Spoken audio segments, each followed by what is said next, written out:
This week was arguably the weirdest top 5 that iTunes ever faced. The number one song on iTunes this week was Facts by Tom Macdonald, featuring Ben Shapiro, of all people. I am fully aware that the song is supposed to be satire to an extent. It's basically supposed to be a giant middle finger to the music industry.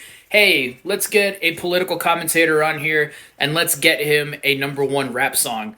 I get it. But the main problem that I have with Ben Shapiro being on this track is the fact that Ben has gone on the record to say that rap isn't music, and he doesn't even appreciate the art form. In my view, and the view of my music theorist father, there are three elements to music. There is harmony, there is melody, and there is rhythm. Okay. And rap only fulfills one of these, the rhythm section. It is basically effectively spoken rhythm. It's not actually a form of music. Megan Thee Stallion comes in at number 2 with the song Hiss, which is a Nicki Minaj diss, and Homegirl does not hold back on this one. And speaking of Nicki, we got her coming in at number 3 with the song Bigfoot, which is obviously a diss toward Megan Thee Stallion. Now, I will give credit where credit is due, though. I kind of respect Nicki for the fact that this entire song was written, recorded, mixed, produced, mastered, and put out within a matter of 48 hours. That's very impressive.